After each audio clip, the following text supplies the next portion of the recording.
Welcome to Redefining Medicine, an intimate and personalized program that illustrates a different side of the practice of medicine. Our in-depth conversations will focus on mentors and motivators who are consistently reshaping, redefining, and rediscovering the field of medical healthcare. I am thrilled to welcome functional medicine doctor, clinical professor, and survivor of progressive multiple sclerosis, Dr. Terry Wahls. Our guest today is Dr. Terry Wahls, who is here to share her personal story of recovery and triumph against the fight of MS. Dr. Wahls, thank you so much for joining us today. Thank you for having me. So let's go back and before your diagnosis of MS, and what was life like? So before medical school, I was an athlete. I competed in full contact taekwondo. I was a bronze medalist at the trials for the Pan American Games. In the welterweight, so I was, a tough-ass, kick-ass sort of girl. Then I entered medical school and realized, I got to calm down here. I can't let people, kick me in the head. That's not good.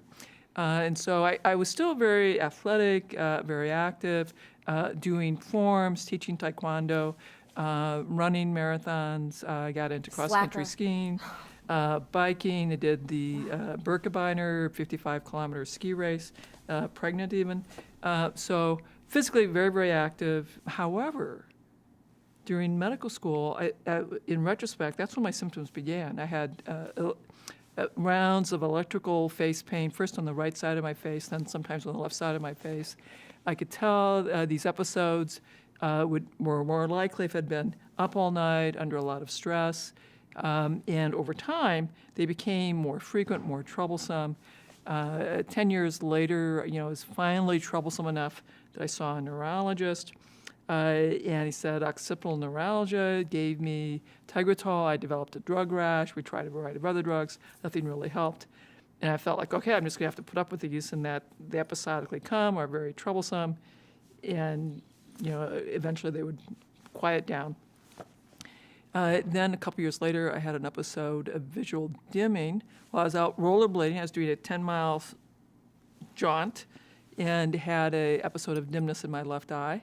And I actually became blind in my left eye. Was it optical neuritis? Well, I got a big workup, and they said, well, we don't really know what's going on. I saw the neurologist, saw a retinal specialist, and they just said, you can't work out in hot weather. Because if I did, I became blind. And no one linked it to the episodes of face pain that I was having. Did they ever ask? Well, I saw the same neurologist, so he clearly knew. Right. But, I was like, okay. And, I'm so glad they didn't mention MS because I might not have had kids. So, I had my son, had my daughter. How was your pregnancy? My first pregnancy was very uneventful. My second pregnancy, I had severe preeclampsia. I was in the hospital in ICU, sick as hell. And my daughter had placental abruption and was delirious, confused. But she's okay. Thank God. I survived. Then I had a huge flare of my face pain. Very, very difficult. And then a few years later, now we're up to 2000, I started stumbling. And finally, had MRIs of my brain, my spinal cord, spinal tap, nerve conduction velocities, lots of blood tests. And I had lesions in my spinal cord. And my neurologist said, you're meeting diagnostic criteria for relapsing remitting MS. And in retrospect, that you forgot to tell me, but you were blind in your left eye in hot weather. So that was probably optic neuritis. And we recommended disease-modifying therapy. And like many academic internal medicine types, I go to the literature, start reading the literature, and I'm just getting more and more upset and stressed as I read that, it's a progressive disease within 10 years of diagnosis. Half will be unable to work due to fatigue.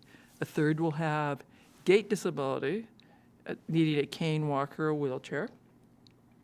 And so, my spouse sat me down and said, you're just getting yourself upset. You got to stop reading, and we'll find the best people in the country to take care of you.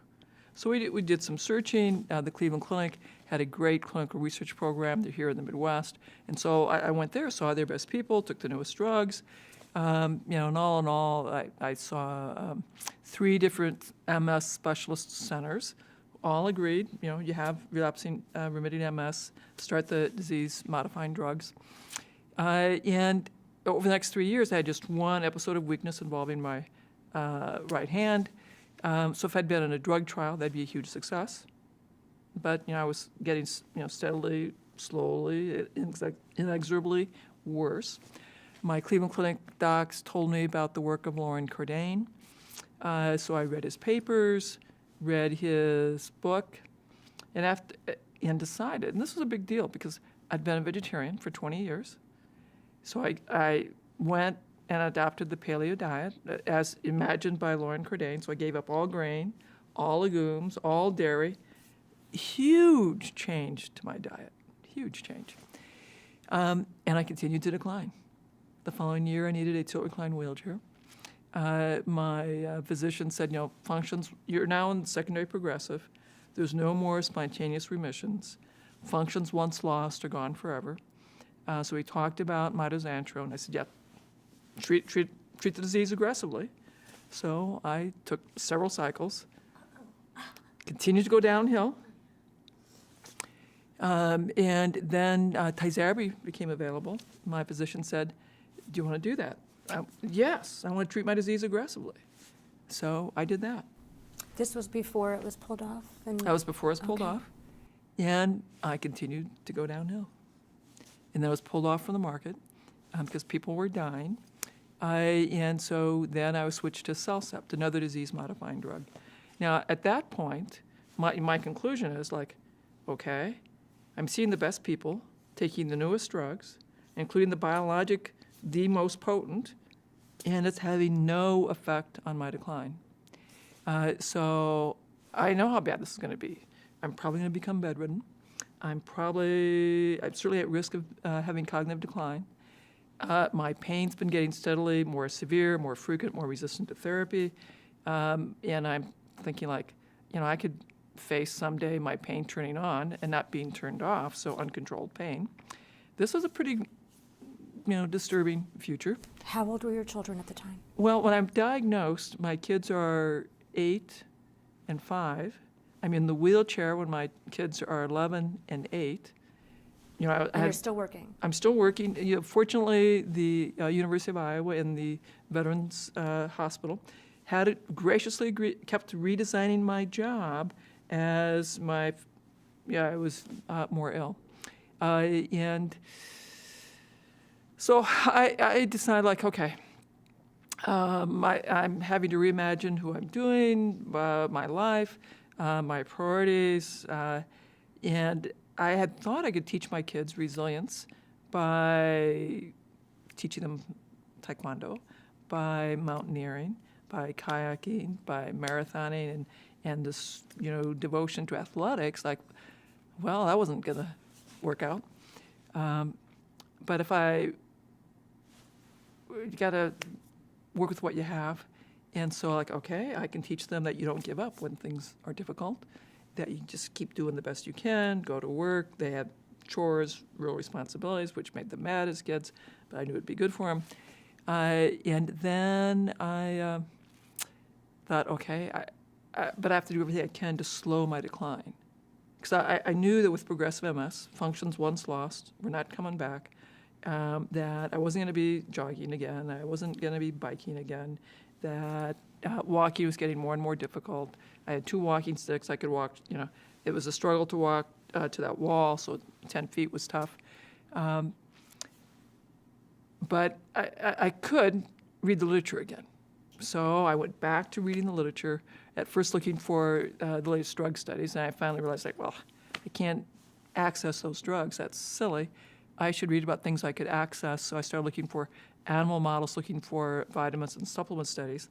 Nothing in the MS models, but there was stuff in Parkinson's, Alzheimer's, Lou Gehrig's disease, Huntington's disease, ALS. And so I would eventually theorize that it's mitochondria that are driving neurodegeneration, these other diseases. It's probably mitochondria driving disability and MS. Nobody's talking about that yet. This is in 2004 in MS. But I figured, I might as well start trying to develop a supplement cocktail for mitochondria. And, I was slowly working through my papers and developing based on mouse studies, translating that to human doses, and experimenting on myself. And after about 9 months, I thought, nothing's helping. I'm wasting my money. And I quit. And 2 days later, I just really couldn't really get up out of bed to go to work. And 3 days later, I was in worse shape. And then on the fourth day, my wife said, honey, I think you ought to take these again. And I took them. And the next morning, I could get up and go to work. I thought, wow, that's really interesting. So 2 weeks later, I tell Jackie I'm going to do the same thing. So I stopped everything. And once again, my fatigue became even more profound. And so on the fourth day, I took everything again. And the following morning, I could get up and go to work. And so I thought, okay, maybe it's not making me better, but clearly it's doing something. It must be slowing the damage. And so I've since been assigned to the Institutional Review Board. I tell the board I want to send me all the studies related to the brain. I'm happy to read them. I'm getting more and more comfortable reading the literature, more comfortable experimenting, more comfortable telling my docs this is what I'm going to do. And it was no longer a negotiation. It's like, this is what I'm doing. How did they initially react to that? Well, they were sort of patient. They would enter my supplements into my drug list to be sure there was no side effects, and we got that worked out. And my neurologist said, well, you seem to have stabilized the decline. So, they were like, okay, and at least I was doing something. By the summer of 2007, I am so weak. I can't sit up anymore in a regular chair like we are now. If I did that for 10 minutes, I could do maybe 10 minutes. If I went more than 10 minutes, I would be so exhausted. I'd have to be flat on my back for hours. One thing I'd done the whole time was that I always worked out. And so, of course, as I get more and more weak, my workouts were smaller and smaller and smaller. So now I had a little 10-minute, tiny, very simple little... What did that entail? Well, leaning on my back, reaching up towards my knees, sucking in my gut, and counting to 10. Things that we take so for granted. And that was the most that you could do. So I could reach up to my one knee and then the other knee, reach up to both knees, sucking my gut. I would lay on my belly, lift up my hand, and lift up my other hand. So I was working my belly and my back, and that was it. That was a 10-minute workout. And but I knew I had to do workout every day as long as I could to maintain function as well as I could. So I kept that up. I was having more difficulty with fatigue. I was exhausted by 10 in the morning. I had a zero-gravity chair in my office, another one at home. That allowed me to recline, so my knees were higher than my nose. I was staffing residents, so I wasn't seeing patients directly. I was going to the Institutional Review Board, reviewing research studies, and presenting them.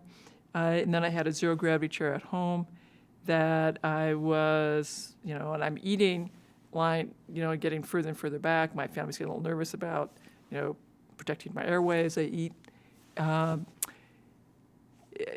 And I'm having more difficulty with these episodes of facial pain. It's getting more electrical, more intense. When the pain, and I'm on very high doses of gabapentin. I am going to the pain clinic when the episodes turn on for daily injections. Then they give me Solumedrol when the daily injections turn on. It used to be that 3 days would turn it off. Now I'm up to 5 days to turn it off. And I'm like, oh my God, how close am I to having it be permanently on? That's where I am in the summer of 2007. My chief of staff calls me in to say, Terry, we're going to send you to the traumatic brain injury clinic in January. We need to have you see the patients. You're going to be the primary care doc. There's a phys med doc, a neuropsychiatrist there, neuropsychologist there, speech pathologist, and you'll see to be part of that team. No residents, because this is too high. And I'm like, this is all about forcing me to take medical retirement. I, of course, didn't say that. I go home, tell Jackie, and she says, you can't do that job. I said, well, in January I will go, and either I can do the job or I can't. So that was a very difficult time, very difficult time. But, God works in mysterious ways, because it was maybe 2 weeks later that the study I was reviewing for the IRB involved electrical stimulation of muscles in people who had been paralyzed. So I thought, I wonder could that be helpful for MS? And there are 212 papers in PubMed. I read them all those abstracts, and then go convince none of them for MS, a couple for cerebral palsy, a couple for stroke. Otherwise, they're for athletes or orthopedic injuries. I convinced my physical therapist to give me a test session. He says, you have a lot of pain issues. We can grow muscles. I don't know that your brain can talk to them. We might be making things very much worse for you. But he agrees to give me a test session. It does hurt like hell. But I also felt great to finally be exercising. So I'm starting to do this at home, and I'm stimming while I'm doing my little 10-minute tiny workout. And he tells me, it's 45 minutes a day. We'll grow more muscle. Work on your belly and your back. And so I'm doing my little, curls, backs.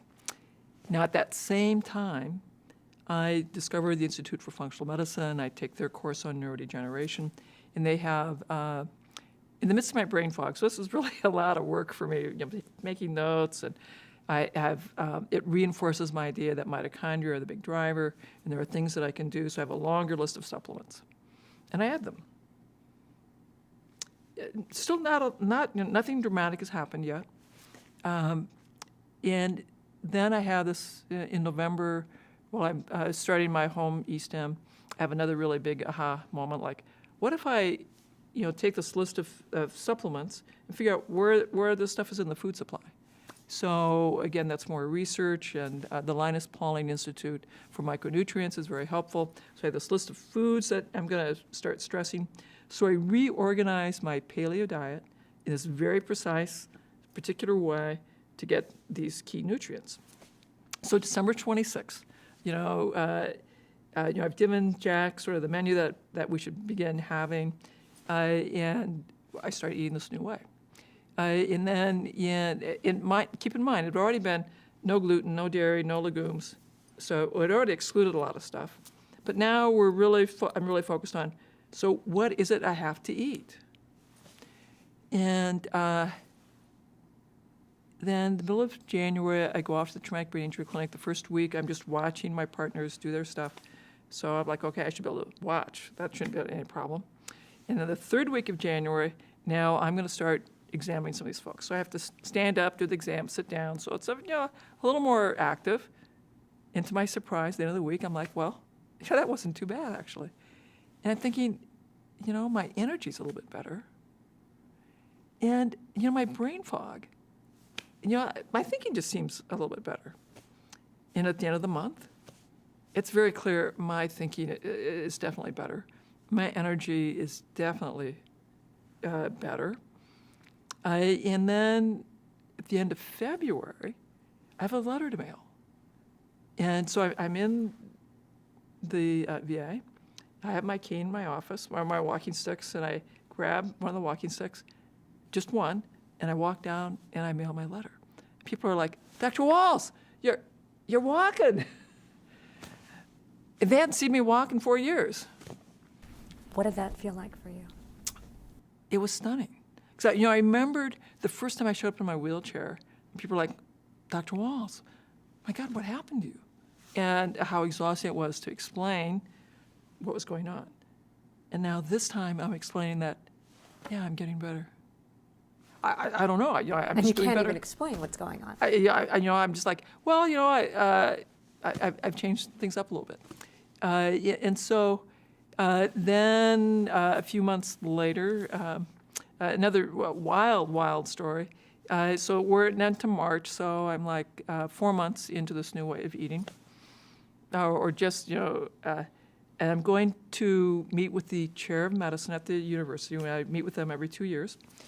And now I'd been walking around the VA without any walking sticks for a while, and it's a moderate-sized hospital, but I was very comfortable with that. I hadn't a limp yet, but still, I'm walking without my walking sticks. But going to the department, I go down a hill, up a hill, it's probably about a half-mile walk. It's like, oh, that's definitely too far. So I better, and so I thought, well, I'll take my scooter. So I swapped out my tilt-recline wheelchair for a scooter. And I get in, and I hadn't used that in a long time because, of course, I've been walking around. So I get in my scooter, I'm going up the hill, and it dies. And so I'm like, okay. I get out, and I disengage so I can, push it up the hill. And I get to the top of the hill. The doorman offers to call the patient mobile. So, yep, that'd be great. He said it'd be about half an hour. I said, oh, my God, no, I can't wait. I can't keep the chairman that long. So watch my scooter, and I continued up. And so I get there, and yes, I am by then a half an hour late. The secretary chews me out, shoos me in to the chairman, and I explained to him, like, I'm so sorry, my scooter died on the way over. He goes, oh, you had to wait for the patient mobile? I said, no, I pushed my scooter up the hill and I walked over. He goes, what? No, he didn't realize that you had been walking at this point. The last time he had seen me, I looked. He said, you looked really bad. And so he thought, oh, you must be on Tysabri. I said, no, I'm not. And I explained to him that I was off all disease-modifying drugs, and that I was using diet, electrical stimulation of muscles, and some supplements, and I was experiencing this remarkable recovery. And so he's a rheumatologist. He really appreciated that this was truly quite remarkable. Gave me the clinical assignment, said, you need to get a case report written up. This is such a big deal. And so, of course, that would change the direction of everything. So share with us exactly what you were eating at that time. Well, so I have sort of reorganized that now into what I call the Wahls diet. And it's a moderate amount of protein, like 2 palm-sized servings of meat. Your palm or my palm? Yeah, I'm a bigger lady. I have tiny little hands. So that keeps it, according to the size and gender. And then lots and lots of vegetables. So at that point, I'm probably having 6 cups of greens a day pretty easily. Wow. 3 cups of cabbage, onion, mushroom family vegetables. 3 cups of deeply pigmented stuff like beets, carrots, berries. So, I am a big lady, so 12 cups of vegetables. I mean, it sounds like a lot, but once I started eating that, I just could not get enough of it. And I was very much into organ meat. We're having liver a couple times a week. How'd your kids feel about that? Actually, my kids like liver a great deal. So you have to, we talk a lot about how to prepare it so it's tasty and yummy and quite delicious. And my daughter makes liver and onions for her friends. So it can be totally yummy. But I have to remind everyone, the paleo diet did not recover me. Supplements didn't recover me. It was reimagining the diet, the lifestyle, and have this very focused, what you eat, it's not what you remove, which is important, but it's also what you choose to eat. So you have a maximally nutrient-dense diet for your brain. And you design a lifestyle specifically for your brain. That's when the magic happened.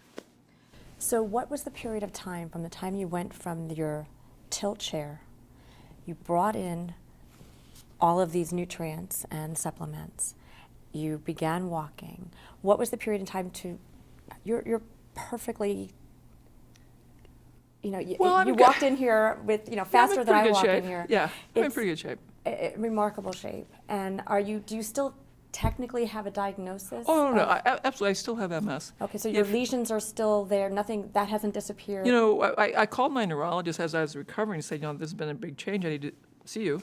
So they see me immediately, and he's so impressed with my recovery. He says, let's get an MRI. And he and I are so disappointed that nothing has changed. And he says, you know, it doesn't matter. Those are old lesions. And of course, I guess that's sort of foolish for me to think that those old lesions are going to change. What really matters is that you clearly have remyelinated and you have gone around those lesions. And so my function is dramatically better. How about atrophy and whatnot? So when in 2007, and when I started all of this, my left thigh was 3 inches smaller than my right thigh. My left calf was 1.5 inches smaller than my right calf. And my left butt cheek was tiny compared to my right butt cheek, which was also fairly small. And so my left leg is still smaller than my right leg, but the difference is much, much smaller. And certainly my aggressive use of physical therapy, my aggressive use of electrical stimulation of muscles for years as a big part of why I've gotten much closer to symmetry between my legs. I'll have to admit, and I'm still working very aggressively with physical therapy because my goal is to get fully symmetric between left and right. Not quite there yet, but. Now, what about brain atrophy? Has that come back?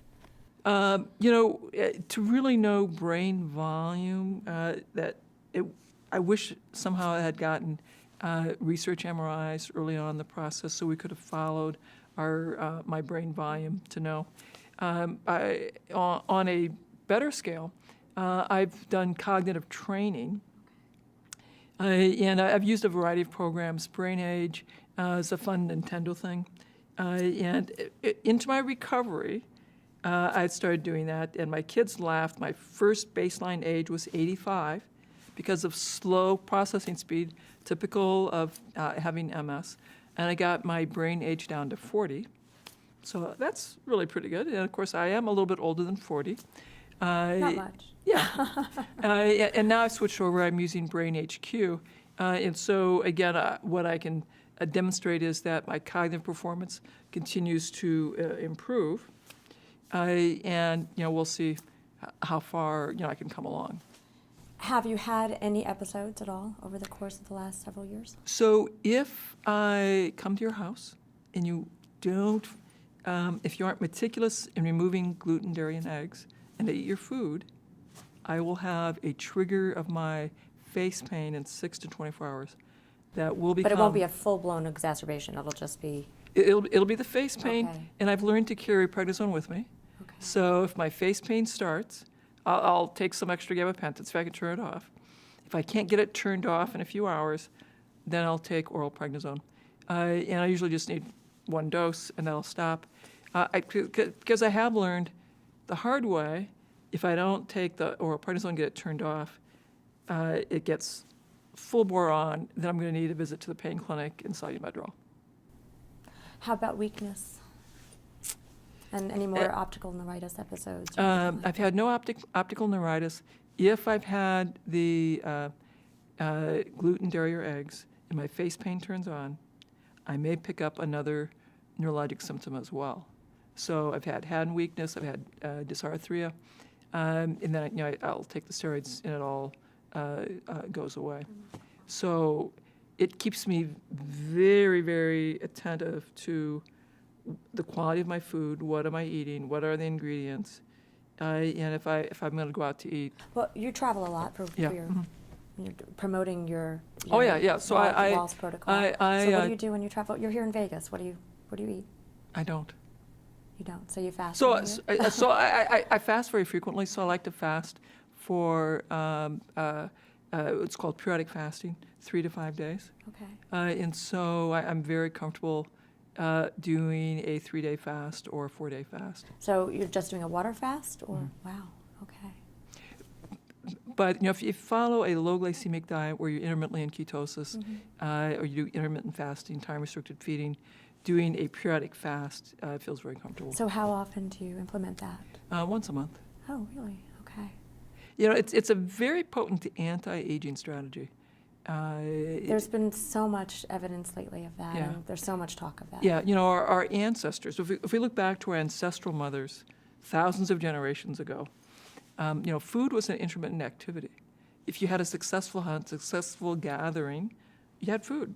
And if it wasn't successful, intermittently, you didn't.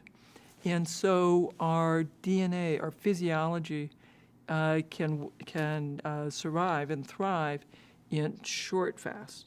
Long-term fasting, of course, is not going to work. You can't starve yourself and build all the structures and run the chemistry of life. But a 2-day, 3-day fast is certainly fine for physiology. And it's very potent to anti-aging. When I do that, I do have a period of refeed where I have a higher protein and I have a couple days of extra food. And refeed is great. I enjoy it a lot. So you went ahead and you wrote the book. Yes, yes. You have been given a grant by the National MS Society for your research. Yes. So can you elaborate on that?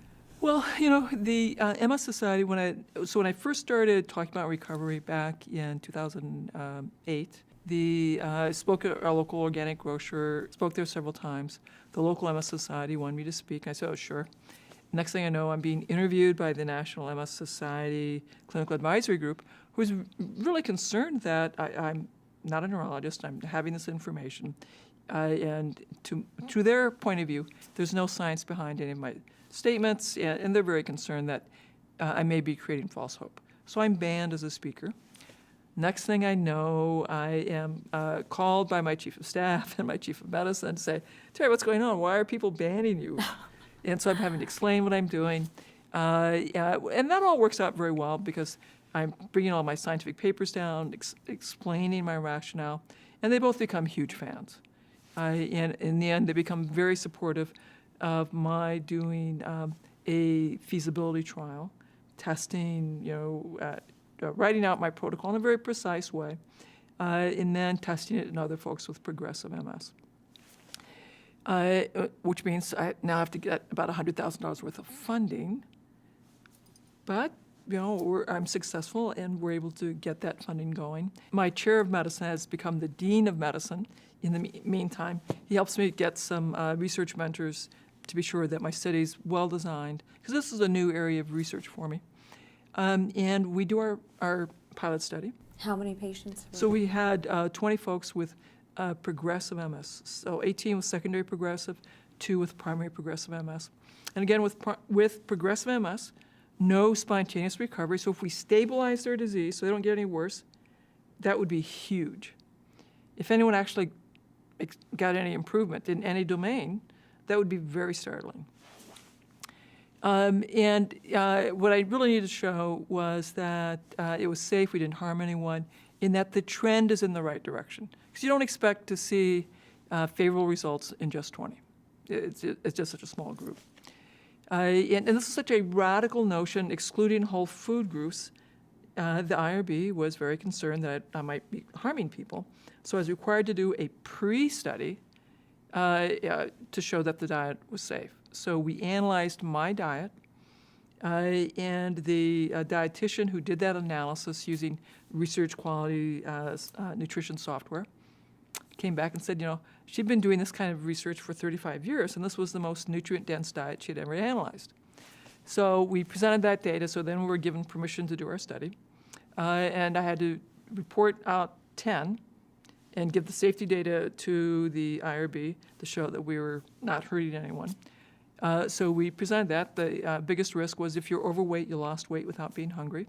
If you're at ideal weight, you did not become underweight. So there are no serious harms. And the fatigue, the quality of life improved, p-value 0.0005, and the fatigue severity reduced. This largest reduction in fatigue severity that had been observed to date in the most severely disabled group that had been studied to date, p-value 0.0005 in 10, so that was startling. So I got permission to do the next 10. And so then we got, our 20 again, which continued to show the remarkable improvement in quality of life and the remarkable reduction in fatigue severity. So we got that data published. And we have a couple other pilot studies that were done, this time with waitlist controls. Again, very positive data. In the meantime, the TED Talk that went out with 3 million views. The book got published, which led the MS Society to appreciate, because they monitor social media, that their constituents really care deeply about diet information. And they needed to create some programming about diet information and research to understand the impact of diet. And ultimately, that would lead to a call for dietary research. We wrote a proposal. We had some very compelling preliminary data, and we got funded, $1 million. So I've gone from banned to brilliant and funded in a remarkably short time period, really. When you think back to that time when you thought that you wanted to teach your kids resilience by hiking and biking and climbing mountains, you've climbed the biggest mountain, you've taught them the biggest lessons, and from what I understand, you have two pretty extraordinary children. Yeah. So, and I can't even fathom what that whole, that mountain, that enormous mountain that you climbed was like, and to sit in that chair and lay back in that chair and think about what your life was like going to be ahead of you, and then to come out on the other side like this. I mean, when you think about where you've been in the last 18 years, what's the first thing that comes to mind? We don't get to choose our time. We don't get to choose our circumstances or the troubles that we may encounter. But there is a very important choice we get to have, and that is what our response will be. There's a very powerful book by Viktor Frankl, Man's Search for Meaning. And he is the physician who was interned at Auschwitz. And so he saw these horrible acts of cruelty and stunning acts of love.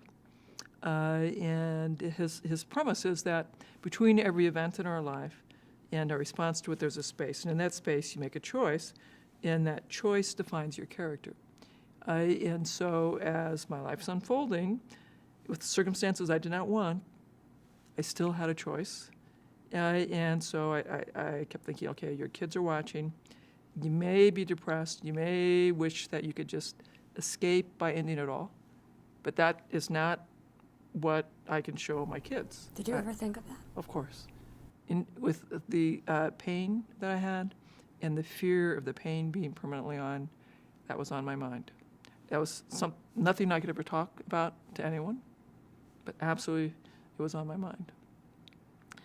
But I also knew that that was not a choice I could make, because I couldn't show my kids that when life is difficult, you give up. So I would go like, okay, your kids are watching. Your kids are watching. What are you going to do? You're going to get up and go to work. You're going to do the best you can, no matter how difficult life is.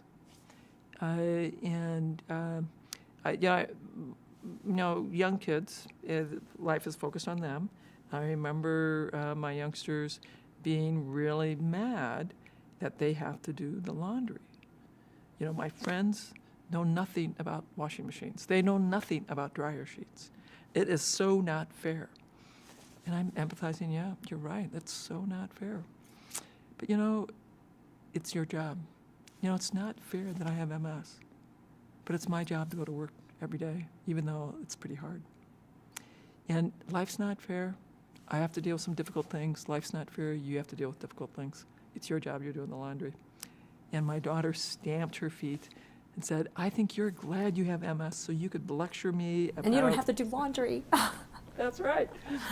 And so now she's sort of horrified that I tell that story. And I'm like, no. That's what a 10-year-old would do. That's perfectly age appropriate.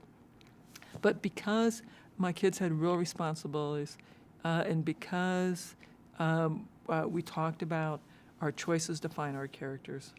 I think they've grown up to be really remarkable young man and a remarkable young woman. And they're very successful economically, emotionally. And I'm sure having had this, in many ways, a very trying childhood, watching one of your parents become profoundly disabled is not an easy experience as a youngster. When the more typical experience is that your parents are invincible. Your son, I want to talk about both your children, but let's talk about Zach. I have a Zach as well. Oh, yeah. And my Zach, he should only grow up to be like your Zach. He is the Senate-elect for the state of Iowa. Correct. Okay, and I followed a little bit of his path, and then the book My Two Moms, and I think that you've done an extraordinary job teaching your children the values of going after what to be relentless, to be obsessed with fighting for a cause, and being resilient in the face of adversity and whatnot. Tell us about your daughter. Well, so Zeb, when she was a youngster, I was having a little difficulty with self-calming. One of the things that I figured out that really seemed to help center her was drawing together. So beginning at age 3, she and I started drawing together.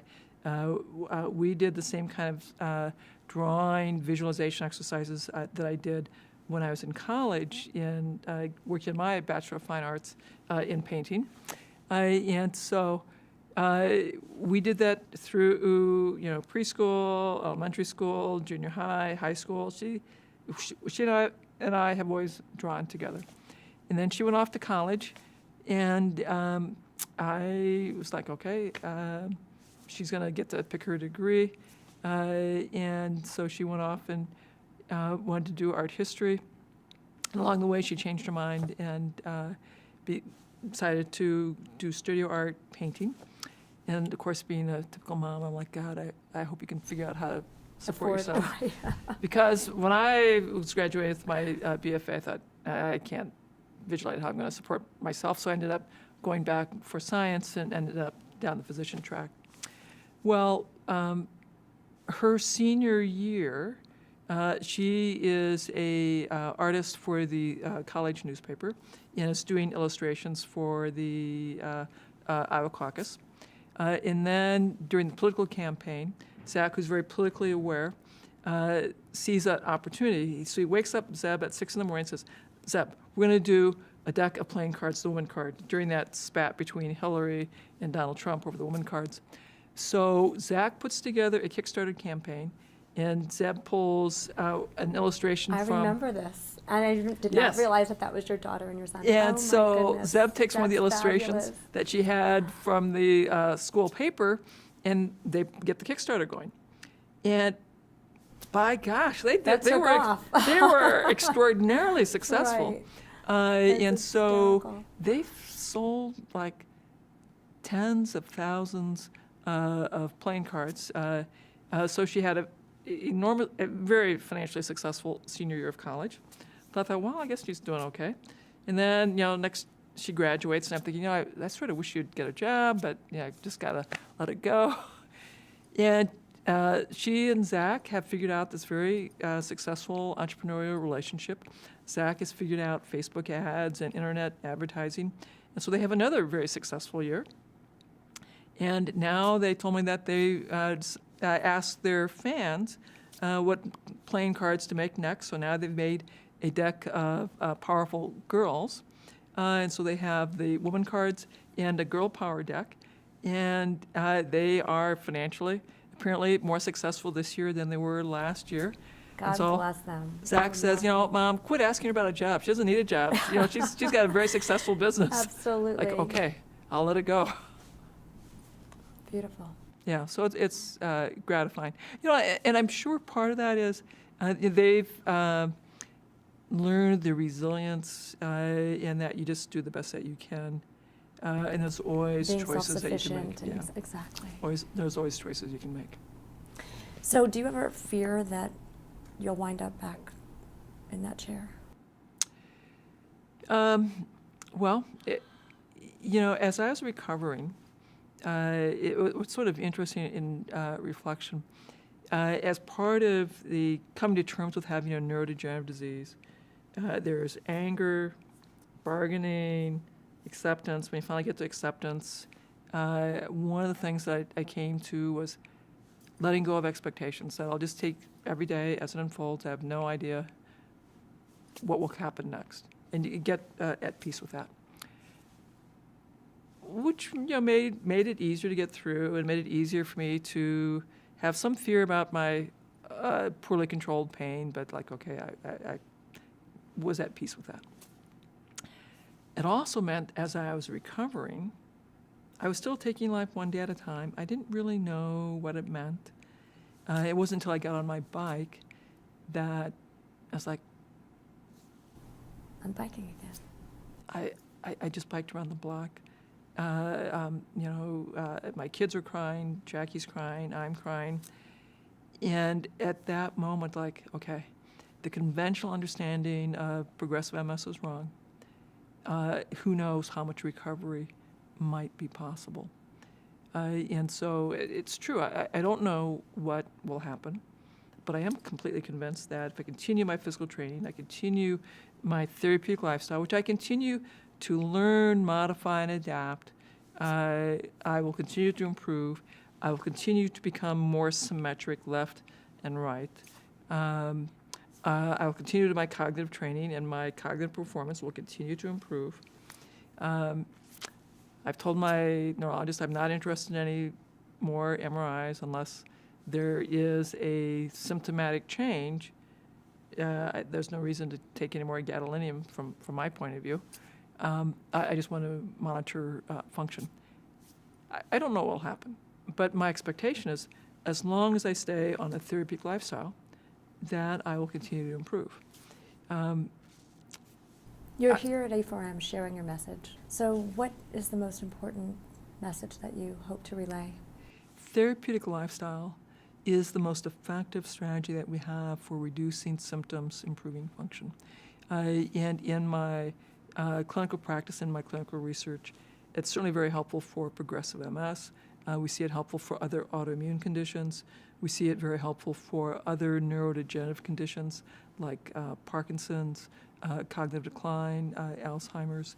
I've seen it for other autoimmune conditions like myasthenia gravis, rheumatoid arthritis, fibromyalgia.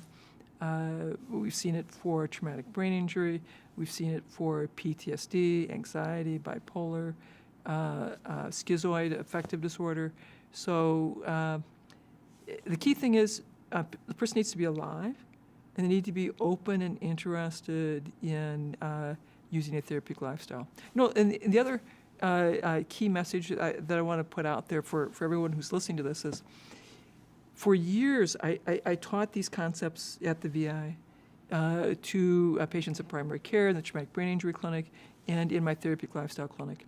In the traumatic brain injury clinic, I saw people 20 minutes twice a year, no labs. And my tool was inspiration, hope, explaining the mechanism, giving them a handout, and I did all that in 20 minutes.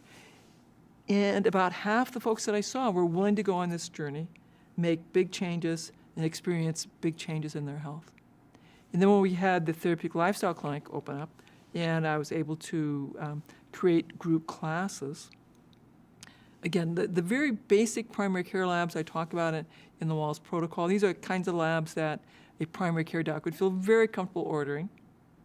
We use very basic supplements like vitamin D, fish oil, B-complex vitamins. They're probably taking it anyway. Pretty basic stuff that primary care docs should feel comfortable supervising. And we saw stunning success in the vast majority of folks.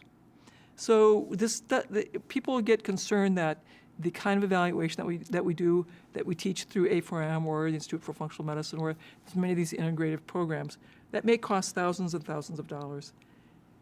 Just by using a therapeutic lifestyle in basic primary care labs, people can have remarkable transformations. And my people in the VA were doing this living on food stamps. It's not expensive. It's not adding any more debt to It does them. not have to be Any burden, expensive. right. It is possible. You do have to learn how to cook. You do have to learn how to eat vegetables. Learn how to do some very simple stress-reducing techniques that you could do in a few minutes a day. Now, is your recovery, so to speak, it is a recovery? Oh, it's miraculous to me. It's miraculous. But is it an anomaly, or have the people that have followed your protocol, have it been to the same level? So, Have it you know, improved? everyone with MS, we're all unique and different. Our lesions show up in different places, and our burden of disease is different. And the level of the therapeutic diet, lifestyle intervention that we'll do, so the dose is different. The earlier you're in the disease process, the easier it is. The later you're in the disease process, the more challenge will be to get full recovery. Having said all of that, you know, and we'll talk about that in my presentation this afternoon, is I'll show the videos of the before and after and some really remarkable changes in gait that we're able to achieve in people who are willing to do this program. If you're going to have make a lot of motor improvements, now you're going to have to be willing to do the kind of rehab work with physical therapy, really hard work to achieve that motor improvement. If you're going after pain, quality of life, and mood, that doesn't require as much physical therapy, occupational therapy work. So it depends in part where the disability is, what the goals are. Were there major changes on the scale, on the disability scale?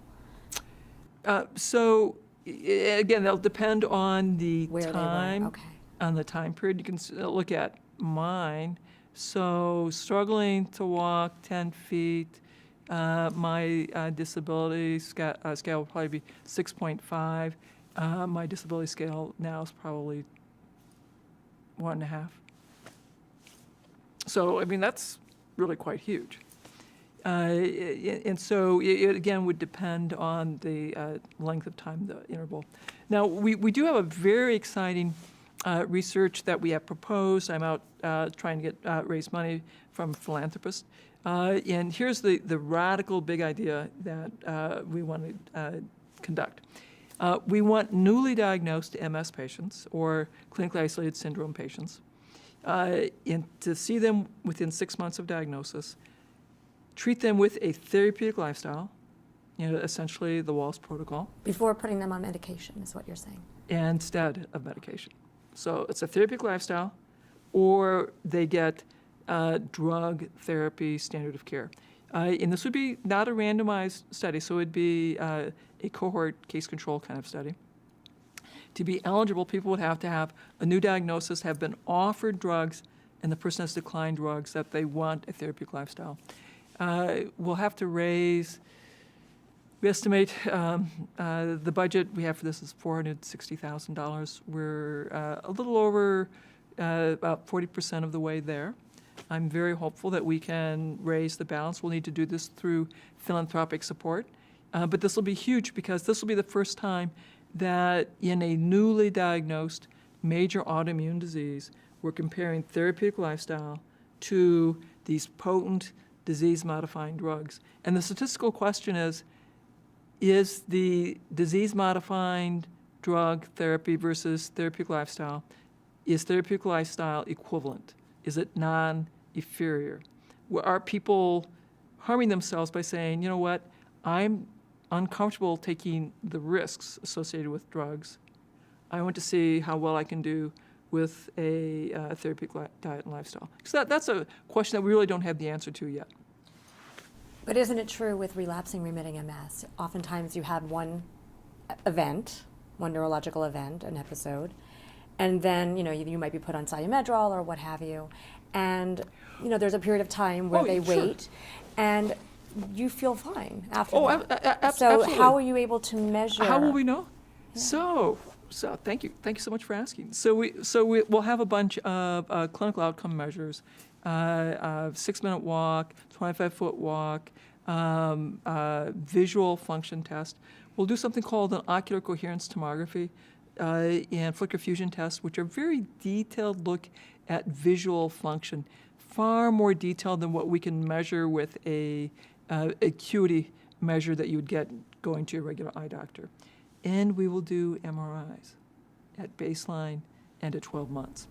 And what will... Are you doing evoke potential tests? Those The types of flicker things? fusion Okay. is very similar That's- to okay. evoke potential.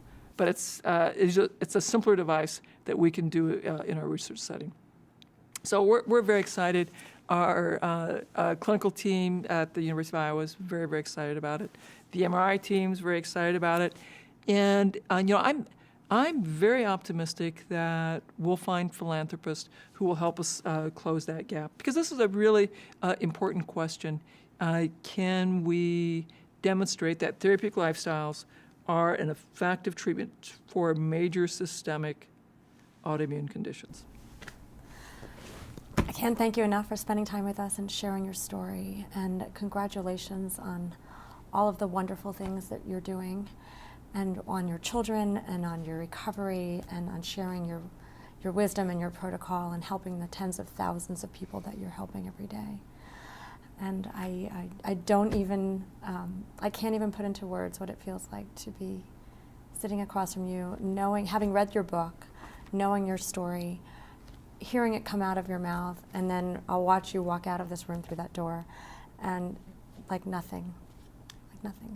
You know, it's a privilege. I am so privileged to have had this experience. It was a privilege to have become so profoundly disabled, because all that needed to happen exactly as it did. So I was willing to relearn all of this basic science stuff and blow up my understanding of disease and health and create this new paradigm. So I feel very, very blessed. Thank you for your time, Dr. Wahls. Thank you.